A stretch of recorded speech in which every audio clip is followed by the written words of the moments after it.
250 dead. Nearly 4,000 people still unaccounted for. A hospital collapsed mid-surgery, forcing doctors outside to keep treating patients in a parking lot. And the president leading the recovery? He took office 3 days before the ground started shaking. This is Colombia's race against time.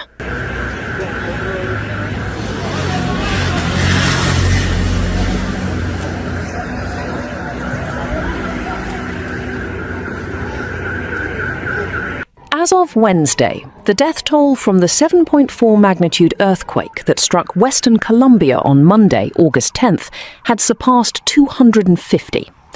Although more than 48 hours have passed since the disaster, rescue teams continue to search for survivors in the rubble of collapsed buildings. Officials note that the critical rescue window is rapidly narrowing.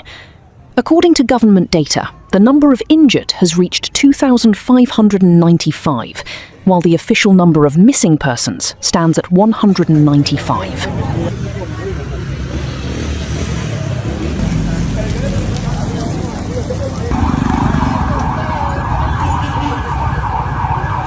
Independent databases based on civilian sources, however, suggest the number of missing could be close to 4,000.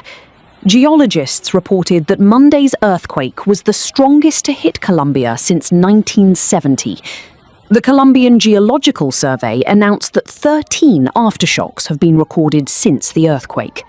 The government of President Abelardo de la Espriella declared a national state of emergency across the country and called for international aid. De la Espriella pledged rental assistance to families who lost their homes. For de la Espriella, who had taken office just 3 days before the earthquake, this disaster marked the first major test of his presidency.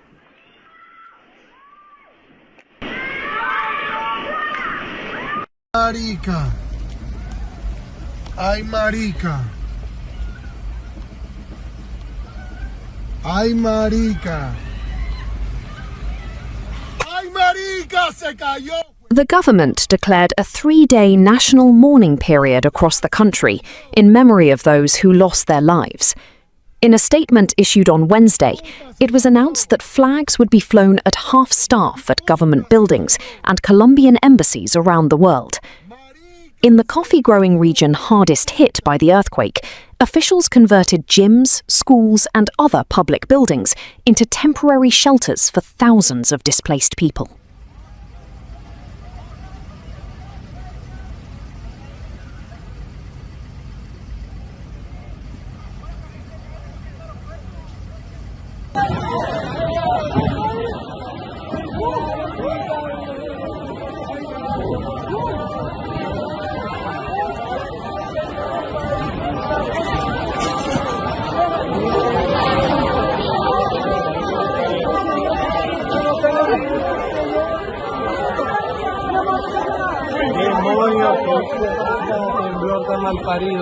In Pereira and Cali, many families are staying in parks. Some fear aftershocks or the collapse of their damaged homes, while others have no home to return to. Rescue teams are continuing their efforts in the hardest-hit cities, including Cali, Pereira, Manizales, and Quibdó. While the teams are using cranes, search dogs, and heavy machinery, volunteers have formed human chains to clear rubble by hand. Aid organizations emphasized that the first 48 to 72 hours are generally the most critical period for finding survivors under collapsed buildings, but that people with access to water and food can survive longer. While thousands of volunteers delivered water, food, and supplies to affected neighborhoods, long lines formed outside blood donation centers. One donor said the support stemmed from a desire to help the community, the city, and the country.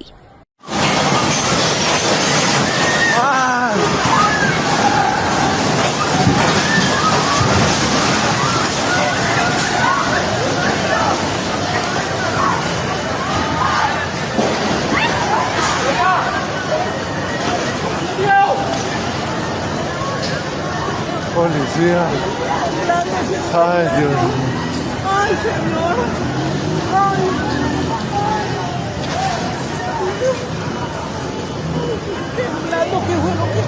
Dios mío.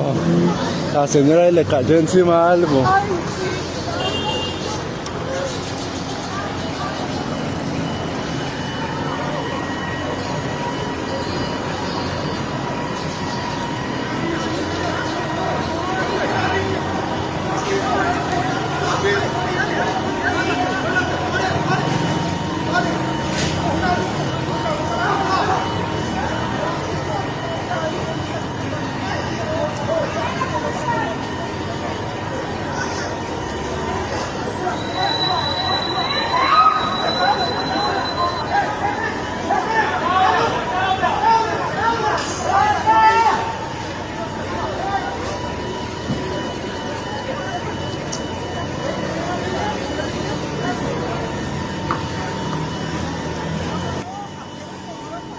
A section of Valle University Hospital in Cali collapsed during the earthquake. Doctors were forced to move patients to the parking lot and treat some outdoors. The earthquake placed significant strain on parts of the healthcare system nationwide.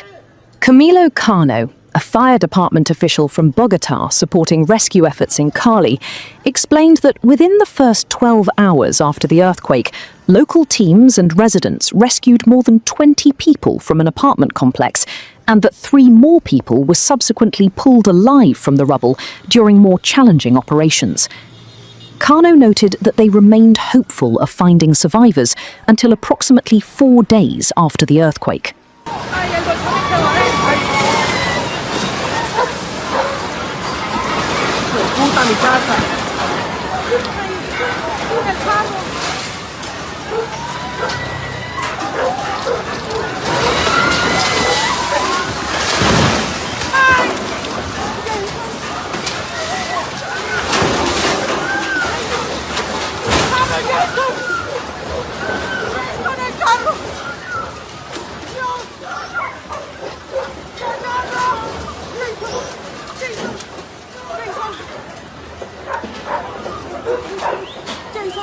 The full extent of the destruction remains unclear, particularly in rural areas where information is limited.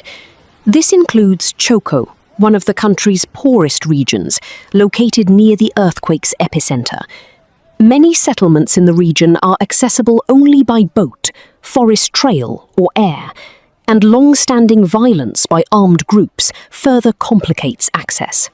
The full extent of the destruction remains unclear, particularly in rural areas where information is limited. This includes Choco, one of the country's poorest regions, located near the earthquake's epicenter. Many settlements in the region are accessible only by boat, forest trail, or air, and long-standing violence by armed groups further complicates access.